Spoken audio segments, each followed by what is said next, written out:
Class fellow है। अच्छा, class fellow है आपके सेम सब कुछ जी तक हमारी एक बात पहुंचाना हमारे स्टूडेंट्स की बात है। सर एक बात पूछना चाहेंगे कि अभी जो वर्तमान के विधायक हैं डॉक्टर हंसराज जी, उनको अभी काफ़ी समय हो चुका है विधायक बने हुए, तो इनकी जो कार्य प्रणाली है उससे आप कितने संतुष्ट हैं? वो सब झूठा प्रोपेगेंडा लोगों को बेवकूफ़ बनाता है। वो विधायक ही नहीं है सर। कोई हर विधायक में था, पर सरकार हमारी थी। राजवीर सिंह जी सरकार अभी भी आपकी है? सरकार अभी भी मैं कराता हूँ। पहले विधायक ही आपके पिताश्री सर, ये आपने वो काम बताए जो शायद आपने विधायक होने के समय कर किए जब आप विधायक थे, लेकिन विधायक ना होने के बावजूद भी आपने क्या काम किया? तो सुनो कि जो इलेक्शन कमीशन है उसको ईमानदार से काम करना चाहिए। वो तो बीजेपी का एजेंट नेता गिनता ही नहीं है। नेता ही नहीं है प्रकाश पुरंदर। तो मैं तो गिनता नहीं, क्योंकि आपकी जो जुबान है उनके आगे ले जाएंगे हम। लेनी पड़ेगी सर आपको, मेरे हाथ हम करेंगे, क्यों नहीं कह रहे? आपने ध्यान मेरा, आप उस टाइम बहुत बच्चे थे कि मैं तो 2004 का बर्थ था। हाँ, तो उस टाइम तो आप पैदा भी नहीं होते। नहीं सर, उस समय ये भी सुनने में आ रहा था कि कहीं ना कहीं सुरेंद्र भारद्वाज जी भी आजाद प्रत्याशी के रूप में चुनाव लड़ेंगे। हाँ, अच्छी क्यों नहीं थी वैसे? क्योंकि उससे पहले भी आप पिताश्री भी विधायक थे। जब आप विधायक बने 2002 में, तो उस समय हमारी चुनाव की क्या कंडीशन थी? सवाल आपसे यही रहेगा कि क्या आप दोबारा चुनाव लड़ोगे? जय श्री राम दोस्तों, तो आज हमारे साथ हैं चुराग के 2 बार के पूर्व विधायक श्री सुरेंद्र भारद्वाज जी। जानेंगे इनकी जर्नी के बारे में कि आखिर कैसे ये विधायक बने। जैसे कि हमें पता है कि पहले नौकरी भी कर चुके हैं, लेकिन सर बताना कि कैसे नौकरी से लेकर विधायकी का आपका सफर रहा है और किस चीज ने आपको इंस्पायर करा कि आप मुझे भी विधायक बनना चाहिए? देखिए, ऐसा है कि मैं गवर्नमेंट सर्विस में था, PWD में। मैं Himachal Pradesh public service commission से सिलेक्ट हुआ था एज असिस्टेंट इंजीनियर, और मेरी पहली पोस्टिंग तीसरा में हुई थी। पहली पोस्टिंग अभी तीसरा में हुई? हाँ, पहली मैं तीसरा में हुई। 1980 में मैं उधर एज असिस्टेंट इंजीनियर किया था। मैंने उधर 87 तक सर्विस की। 7 साल नौकरी। 7 साल। खैर उसके बाद ट्रांसफर हो गए, शिमला गए, कोई कहाँ। फिर मैं प्रमोट हुआ एग्जीक्यूटिव इंजीनियर एक्शन। फिर मैंने करसोग, निर्मंड, शिमला उधर सर्विस करने के बाद फिर मुझे चंबा में आया, भरमौर में मेरा, डलहौजी में मेरा। चंबा आया तो फिर मेरे पास तीसरे वाले एरिया दोबारा फिर आ गया कंट्रोल में। खैर सर्विस की।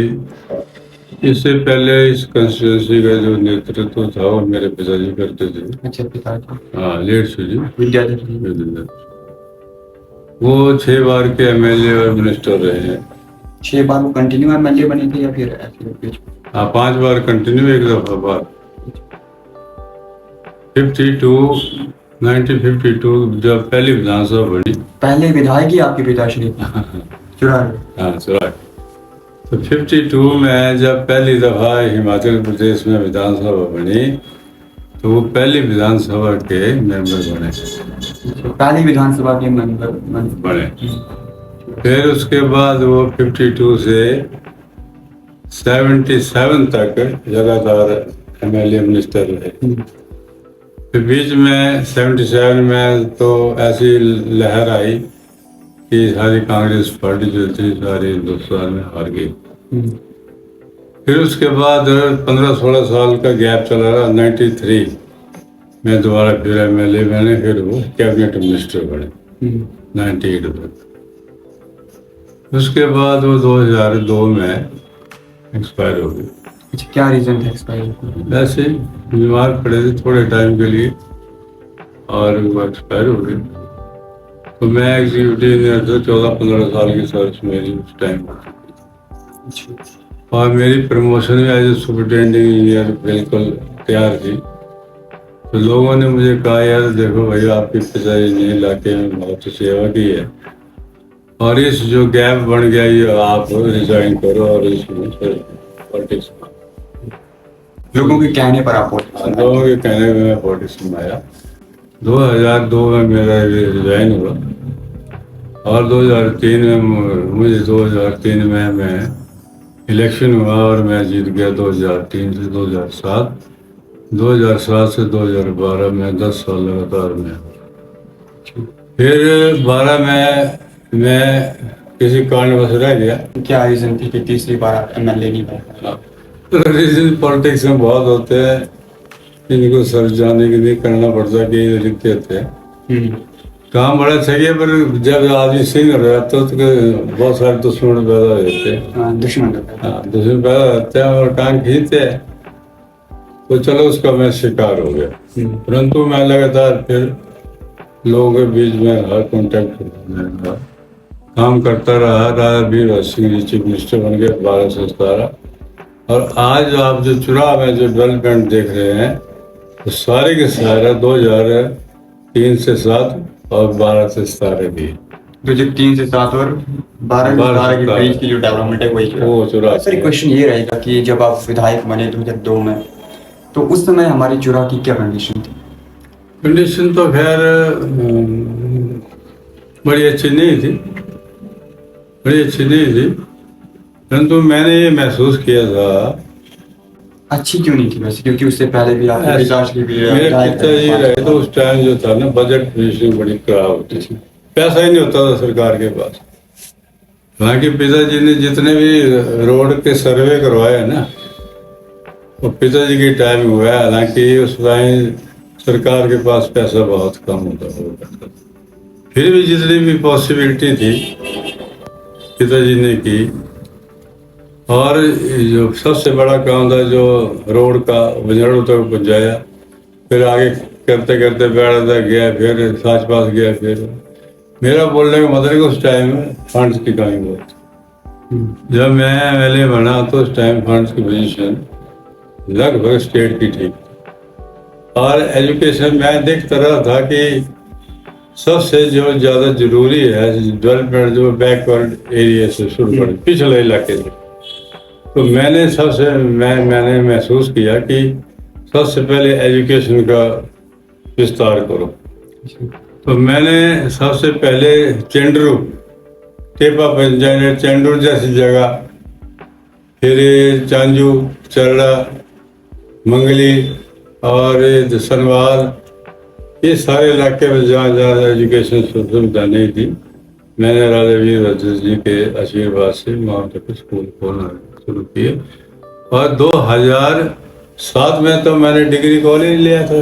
डिग्री कॉलेज आपकी सरकार में? मेरे सरकार, मेरे टाइम एमएलए, मेरी नेम प्लेट भी लगी हुई थी। राजा वीर सिंह ने उद्घाटन और मैं एज ए विधायक भी था। तो ये जो डिग्री कॉलेज है ये भी मेरे टाइम में एज ए विधायक में लाया था। और जो सिविल हॉस्पिटल किसका है, वो किसके टाइम में? सिविल हॉस्पिटल जैसा तो खैर ये काफ़ी पुराना चला हुआ है। इस प्रमोशन करते गए, सीएससी था, इसको प्रमोट मैंने करवाया, फिर अलग से ब्लॉक बनाए। फिर पानी की समस्या उस टाइम बड़ी थी, मैंने अलग से पाइपलाइन बिछवाई। परंतु आज मेरे ध्यान में आ रहा है कि पानी की वहाँ बहुत कमी है। परंतु जो वहाँ पे विधायक हैं या जो भी हैं, उनका उत्तरदायित्व उनको ठीक करना, वो आराम से अपना काम छोड़ के किसी और काम में भी है। पानी की दिक्कत तो जब स्टूडेंट्स हम जानते हैं तो वहाँ के डिग्री कॉलेज में भी मिलती है कि काफी पानी की समस्या है, जो बिल्डिंग है उसकी समस्या है, कमी है, टीचर्स की समस्या है। टीचर के बेटे ऐसा नहीं, उस टाइम तो कोई नहीं थी, अब हो गई है तो अब जिम्मेवारी किसी और के कंधे पे है। क्योंकि अब मुझे तो 2022 में टिकट नहीं दिया, तो मैं 22 के बाद तो फिर मैं जब लाइन से हट गया, जिम्मेवारी किसी और को दे गई, तो अब तो ये मेन क्वेश्चन तो उसी से पूछा जाना चाहिए। लेकिन क्वेश्चन होगा 2022 के इलेक्शंस के बारे में। इलेक्शन में मुझे टिकट नहीं दिया, उसका क्या रीजन रहा था? क्योंकि एक ऐसे व्यक्ति को टिकट दी जिसको शायद पार्टी में अभी 2 महीने ही हुए थे, उनको कैसे टिकट मिल सकती? अब देखो, इसमें बहुत सारी बातें थी कि उस टाइम आजकल कैसे मीडिया का जमाना है, और उस टाइम जितने भी इसके दोस्त थे कन्हैया जी के या किसी के, उन्होंने कोई झूठी आईडी बना के और यही प्रचार फैला दे भाई खन्ना जी को टिकट दो, खन्ना जी को टिकट। शायद उसकी जो मीडिया के जो इंतजाम था वो हमसे बहुत बढ़िया था। मैं तो इस नकली चीज़ों में विश्वास नहीं करता, मैं तो काम से विश्वास करता रहा, परंतु हम इसमें ट्रैप हो गए। और जो रिपोर्टें यहाँ से गई थ्रू मीडिया, तो शायद मेरी फेवरेट नहीं थे, मुझे टिकट नहीं दिया। मैं फिर भी उसके बाद में मैं पार्टी के साथ रहा, आज भी पार्टी के साथ हूँ। और मैं हालात देखता हूँ, आज हालात तो बहुत खराब है, पर मैं उजागर मैं कैसे करना, मैं तो पार्टी के आदमी हूँ। अब जनता जो है वो डिसाइड करेगी। नहीं सर, उस समय ये भी सुनने में आ रहा था कि कहीं ना कहीं सुरेंद्र भारद्वाज जी भी आजाद प्रत्याशी के रूप में चुनाव लड़ेंगे। हाँ, खैर लोगों को था, परंतु मैं कहा, मैं मेरे पिताजी ने पार्टी में रहे हैं, वो फ्रीडम फाइटर से, फ्रीडम फाइटर देश को आज़ाद कराने में उनका बड़ा सहयोग रहा। 2 बार वो 2-3 बार तो अंग्रेजों ने उनको जेल में डाला। तो मैं ऐसी फैमिली से था कि मैं कांग्रेस को धोखा नहीं दे सकता, इसलिए मैं आज़ाद में नहीं खड़ा हूँ। मैं कहा जब कांग्रेस टीम किसी और चले तो हो सकता है वो मेरे से अच्छा कैंडिडेट निकला है, हो सकता है लोगों की वो अच्छी सेवा करे, परंतु आज रिजल्ट क्या आपको लगता है कि वो अच्छा कैंडिडेट निकला है वास्तव में, ही इज डिजर्विंग कैंडिडेट और नॉट? चलो वो तो इसका फैसला तो ये पब्लिक करती है, मैं तो कोई इसमें कोई जजमेंट देने वाला मैं हूँ नहीं, जैसे करेगा वैसे भरेगा। चलो सर, आपने जब 2012 में विधायक का पद छोड़ा तो उस समय क्या सिचुएशन, क्या कंडीशन रही थी, क्या बेटर थी जब आपने 2002 में जो पद है वो ग्रहण किया था, उसके कंपैरिजन? देखो ऐसा है कि हमने काम बहुत करवाए। मेरे ख्याल मैंने कम से कम अपनी कंस्टिट्यूंसी में अपनी सरकार के जरिए राजा वीर सिंह जी के आशीर्वाद से कोई मेरे साथ 30-35 तो मैंने सीनियर सेकेंडरी स्कूल ये सब उसी टाइप के सेकेंडरी स्कूल खोले सारे मेरे जितने भी, कोई सा नाम ले लो आप। जैसे कि अगर हम नाम ले, गवर्नमेंट सीनियर सेकेंडरी स्कूल लो टिकरी। लो टिकरी मैं गया था, आशा जी हमने उद्घाटन कराया था, बादशाह जी एजुकेशन मिनिस्टर। हाँ वो गए थे, मैं उनको ले गया था, उद्घाटन में हमने किया। आप यहाँ से चलिए सोई गया चुरा से कलेल से चलो, आप डुगली से चलो, डुगली से पीछे कुहाड़ से चलो, कुहाड़ के पहले हाई स्कूल दिया, फिर मैंने उसको अपग्रेड किया, फिर डुगली दिया +2, कलेल दिया +2, रेला में +2, जसौरगढ़ में शायद पहले था। फिर इसके बाद चले आप चांजवेरी में, चांजवेरी जो +2 स्कूल तो मेरे पिताजी ने। फिर चरड़ा में हाई था वो +2 किया, मुगेरीगढ़ में, टिकरीगढ़ में हमारे टाइम हुआ, आगे थल्ली में हुआ, चिल्ली में हुआ, फिर देवी कोठी में हुआ, फिर बहुत जगह, मतलब इतने सब school, middle school, private school थी यार गिनती नहीं, बहुत एजुकेशन में हमने काम किया। उसका रिजल्ट आजकल आ रहा है कि बच्चे पढ़ लिख के बहुत जगह कंपटीशन लड़ रहे हैं। कोई उपलब्धि थी मेरे भाई साहब की, वो बैरासुल प्रोजेक्ट ले आए थे। बैरासुल प्रोजेक्ट आपके पिताजी ने लाया? मेरे पिताजी ने लाया था, और शायद आप उस टाइम बहुत बच्चे थे कि मैं तो 2004 का बर्थ था मेरा था। हाँ, तो उस टाइम तो आप पैदा भी नहीं होते। तो जब मेरे पिताजी लाए थे, और अचुरा में जो हरियाली आई ना, वो बैरासुल प्रोजेक्ट के बाद वहाँ से जितनी एम्प्लॉयमेंट इलाके को मिली, जितना व्यापार में ट्रांजेक्शन हुआ उस टाइम से हुआ, तो सारा मेरे पिताजी की देनदारी। हमने तो छोटे छोटे काम के स्कूलों में एजुकेशन, हालांकि मेरा योगदान बहुत है स्कूलों में। फिर मैं खुद टेक्निकल आदमी था, जो भी उनका जो कार्यक्रम होता है, जो काम होता है, मैं माननीय मुख्यमंत्री हमारे सुखविंदर सिंह सुक्खू जी है ठाकर, तो उनके वाले तो काम तो हम भी करा रहे। उनसे बातचीत होती है आपकी? बिल्कुल, काम जाते हैं, लोगों को काम लेके मुझे जाना पड़ता है, लोगों का काम मैं अभी करा रहा हूँ, मैं तो किसी को ना निकलते मेरे उसमें ना करने की वो नहीं है मेरा, मैं काम कराता हूँ और काम हो भी रहे। चलो ठीक है सर, एक बात आपको याद दिलाऊंगा, जब आप बचपन में शायद हमारे गांव आए थे, I was just in 10 years old में भी, एंड आप आई थी तो उस समय हमें क्या पता कि विधायक क्या होता है, हमारे लिए वो व्यक्ति एक राजा होता था। बड़े राजा हैं, हम भी देखना चाहेंगे उसको, लेकिन देख नहीं पाए थे आप। मेरे ही किसी भाई के घर आए थे और दूर से देखा कि हम भी आए हैं, मतलब उस समय कुछ अलग ही क्रेज होता है। तो चलो आज आपके साथ बैठने का सौभाग्य मिला, दैट वाज लिटरली ग्रेट। लेकिन सर आपने जो आपने वर्ड्स बताए वो काफ़ी सारे आपने वर्ड्स बताए, काफ़ी किए यहाँ पे, इस छोटी सी वीडियो में बता भी नहीं पाओ। हाँ बता नहीं। बिल्कुल नहीं बताओ, लेकिन क्या ऐसे मेजर वर्क थे कुछ 2-3 जिनको कि हमेशा जनता याद रखेगी, जो कि आपके द्वारा किए गए थे?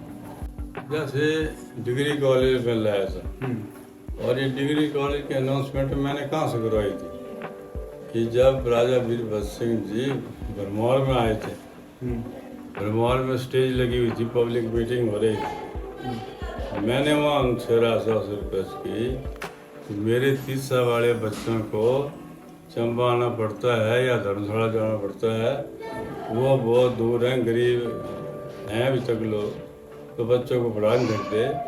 तो मैंने उनसे डिमांड की भी तीसरा में डिग्री कॉलेज में दिया जाए, तो उन्होंने मेरी डिमांड मानकर भरमौर के स्टेज से तीसरा कॉलेज उन्होंने डिक्लेयर किया था। अच्छा। एक बहुत बड़ी उपलब्धि थी। बाकी मैंने अपने समय में सबसे प्रायोरिटी एजुकेशन को दी थी। एजुकेशन को दी। आप जहाँ भी आप ही नाम लेंगे वो कांग्रेस के टाइम में राजा वीरभद्र सिंह टाइम मेरे घर से खुले हुए छोटे मोटे स्कूल तो कई खोले। सर ये आपने वो काम बताए जो शायद आपने विधायक होने के समय पर किए थे, जब आप विधायक थे, लेकिन विधायक ना होने के बावजूद आपने क्या काम किए 2012 के बाद? 2000 विधायक मैंने तब सरकार हमारी थी, राजा वीरभद्र सिंह जी 12 से। सरकार अभी भी आपकी है? सरकार अभी भी मैं कराता हूँ, परंतु पर्सनल जो भी मुझे कॉन्टेक्ट करता है। अच्छा। पर्सनल जो भी आपको करता नहीं है। लगता आपको सामाजिक मुद्दों को उठाना चाहिए? ऐसा नहीं कि पर्सनल कॉन्टेक्ट कर रहे हैं उसी के काम को आपको करना चाहिए? नहीं कोई नहीं, जो जरूरी होता है हम ले जाते हैं सरकार तक। और माननीय ठाकुर सुखविंदर सुक्खू जी मेरे साथ ही उन्हें पॉलिटिक्स में एंट्री ली। आपके साथ लिए हैं? हम 2003 के हैं, हम तो क्लास फेलो हैं। अच्छा, क्लास फेलो में आपके सीएम सुक्खू जी?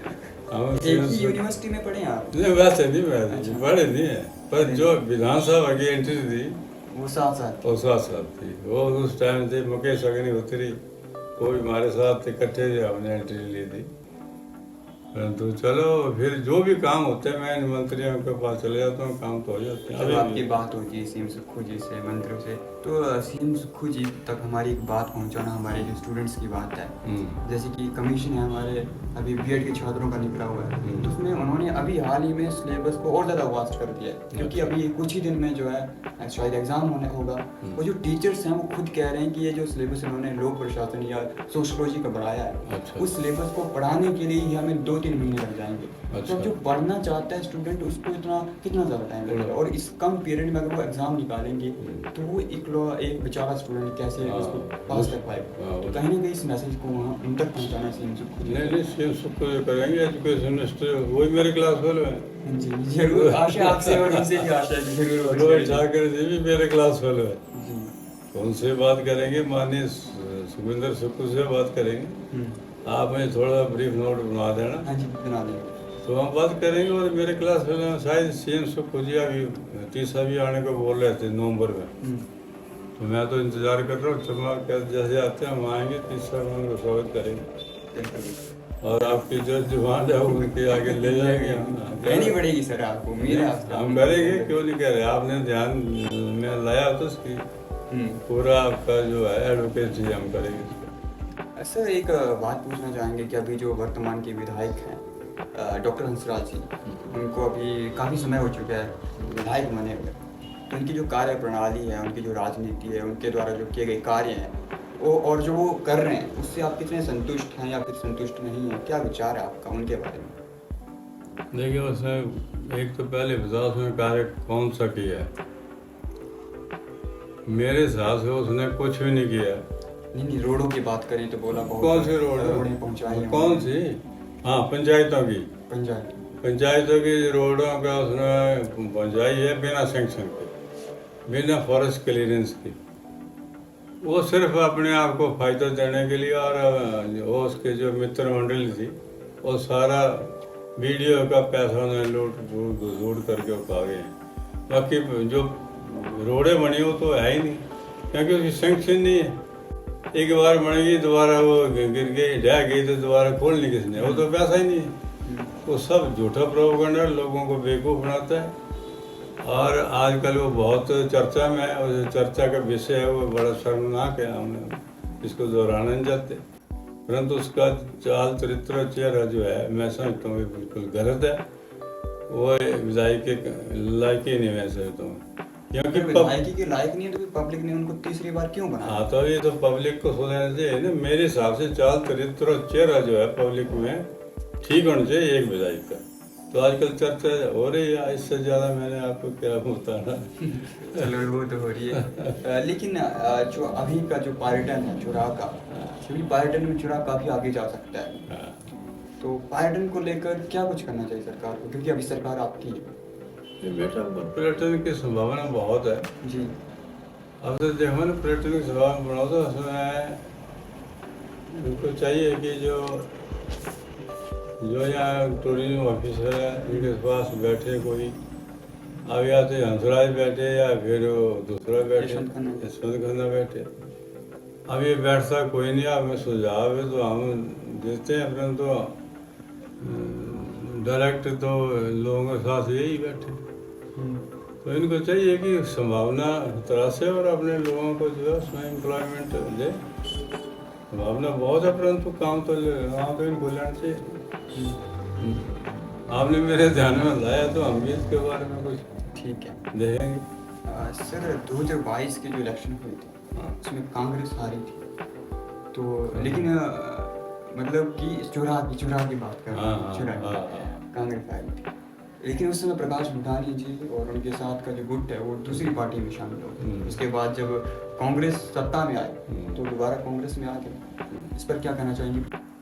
अब वो उसकी अपनी सोच है, मैं तो उसको वैसे नेता गिनता ही नहीं, सच्ची नेता ही नहीं है प्रकाश भूटानी। तो मैं तो गिनता नहीं, क्योंकि उसका रवैया कांग्रेस में था, वो बीजेपी में चले गया, अब कांग्रेस में आ गया। अब वो करके दिखाए, खरोदने वाली जो बात होती है वो क्या करना है। यदि उसमें कोई कॉम्पिटेंसी है तो काम करके दिखाए, तो काम करके दिखाना पड़ता है, ना कि बैकवर्डिंग करना पड़ता है। मैं तो सब जब नौकरी मैंने एक को थोड़ी दी है, मैंने शायद हजारों के हिसाब से नौकरी दी, कोई एक आदमी बन गया। तो ये एक पॉलिटिक्स में वो होता है, एक किस्म दूसरे को डैमेज करने का तरीका वो कर रहे थे अपने हिसाब से। उन्होंने किया भी, सच्ची बात, डैमेज किया भी है। जब पार्टी को साथ देना चाहिए तो बीजेपी को चले गए। क्या वो रीजन हो सकता है हार का उसमें, क्योंकि कम वोटों से हारे हैं प्रत्याशी? हाँ, तो उस टाइम वो नहीं जाते तो कांग्रेस को फायदे होना, तो वो बीजेपी में चले गए, कांग्रेस का कैंडिडेट हार गया।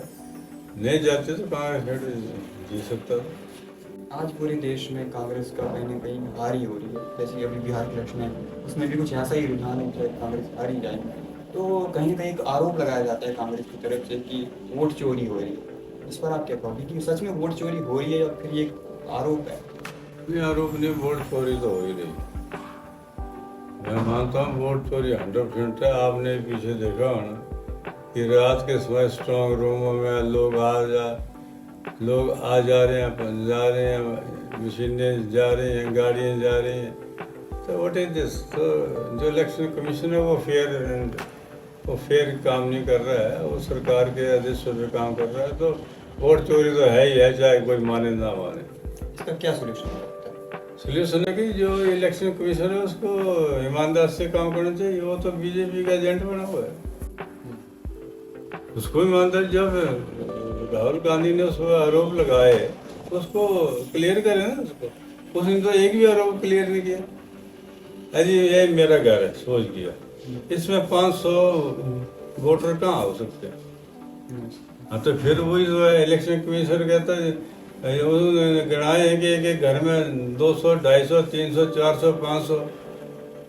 तो ये राहुल गांधी ने कायदा अपने उसमें दिया है उन्होंने, ये घर में 400, 500, 1000 वोटर कहाँ से होगा? तो ये सारा फ्रॉड है ना। जब फ्रॉड के साथ चलना तो फिर कांग्रेस ने कहाँ जीतना है?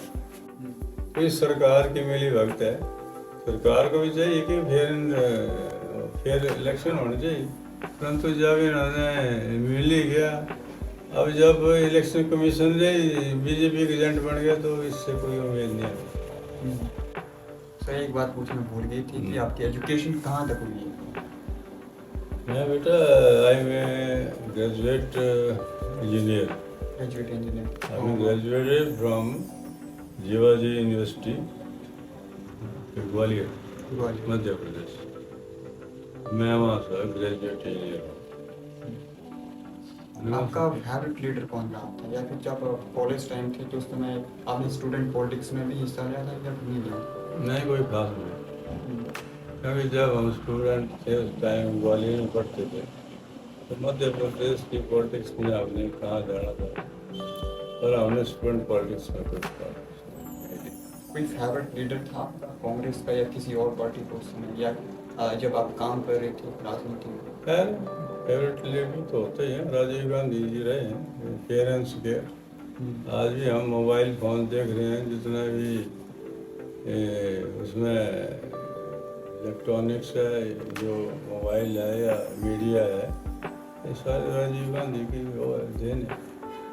तो वो एक यंग और ईमानदार आदमी थे।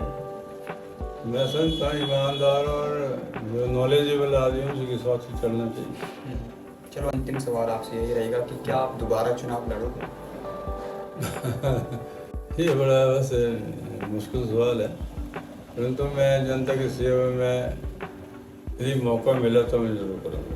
अगर मतलब पार्टी ने टिकट दी तो जरूर करेंगे, वरना ओपनली नहीं लड़ेंगे? नहीं, वैसे तो नहीं, मैं खड़े होता आज़ाद, परंतु यदि पब्लिक कहेगी और पार्टी कहेगी तो मैं तैयार हूँ। अच्छा, तैयार है, सही होती है। चलो धन्यवाद। ये थे हमारे साथ सुरेंद्र भारद्वाज जी, जो कि चुरा के पूर्व विधायक रहे हैं 2 बार के, और बहुत अच्छे इन्होंने काम किए हैं। क्या क्या काम किए हैं वो बातें इन्होंने हमारे साथ बताई, और साथ में ये भी आश्वासन दिया कि कोई भी हमारा काम होगा तो ये सीएम साहब तक उसकी बात ज़रूर पहुंचाएंगे और ज़रूर काम होगा। बाकी आज की वीडियो में इतना ही। वीडियो को शेयर करना। Thank you so much.